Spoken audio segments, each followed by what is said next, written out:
Hi everyone, I'm Ed Highland and this is the Big Ideas Theater at AARC.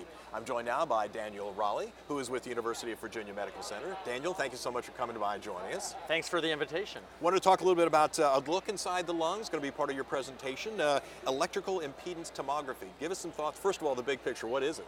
Well, electrical impedance tomography is an emerging clinical diagnostic tool that we can use to really look inside the lungs without using radiation or invasive procedures to see distribution of inhalation. It's a technique that has emerged internationally with exception to the United States because it's not approved by the FDA for use yet. And essentially what we're doing is injecting low-level electricity through the body after putting an elastic or rubber band with electrodes embedded around it, around the chest wall. And then this device essentially measures the resistivity of what's inside the chest wall to create an image that's color-coded in terms of where the distribution of inhalation is going. So give us some thoughts, first of all, kind of its status. I'm not sure if you're up to date on where exactly it is in the approval process, but is this something likely to be approved in your mind? And also, is it something that can be utilized as a backup right now? In other words, to get the data, to get used to the functionality of it? Is that a correct way to put it? Yes, absolutely. So in terms of getting FDA clearance, I have received some credible information from people that says that F10K clearance is in the process from an EIT developer out of Brazil. So that's the only one that I'm aware of right now. Okay. But it's still only used for clinical research purposes or non-clinical research purposes right now. At the University of Virginia Medical Center and 5 other hospitals around the country or research labs, there is ongoing preclinical research to try to help validate information in non-intubated and intubated or spontaneously breathing adults and children. This sounds like something clinicians should really be keeping an eye on because, I mean, this is next generation. This is the next wave. Yes, it is. And one of the advantages is oftentimes we're relying right now on diagnostic procedures to image what's going on in the lung with radiation.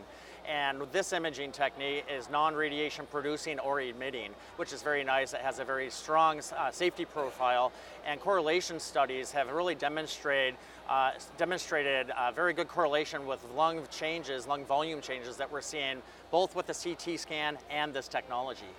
Aside from the lack of radiation, if you will, are there other advantages to utilizing this technology? Yeah, especially with patients who are in the ICU and too unstable to move from the ICU to a diagnostic imaging area. This is a bedside monitoring tool that we can bring to the bedside. And in fact, there is ongoing research and development into integrating this type of technology into future ventilator platforms. Now, how is it adjusted onto the patient? I mean, how do you utilize it?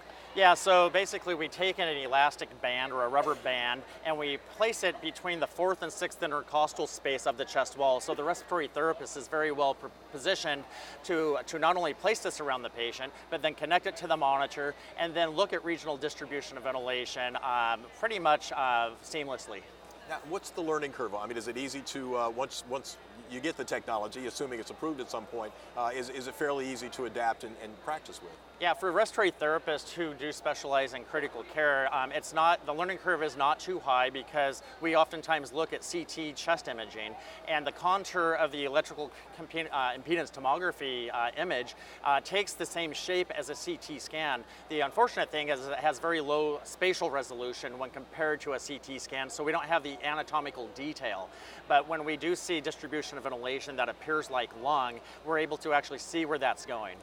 Well, it sounds like it's one of those things we need to keep our ear to the ground, so to speak, and when the approval comes through, to start getting our books out and practicing a bit. Yeah, absolutely, and the respiratory therapist, again, is very well positioned for this, and it's going to really help us understand better how air is distributed through patients' lungs, whether they're mechanically ventilated or receiving therapy in acute care settings. Electrical impedance tomography. Yeah. Daniel Raleigh, thank you so much for coming by and joining us. It's a pleasure, thanks. And this is the Big Ideas Theater at AARC. I'm Ed Highland.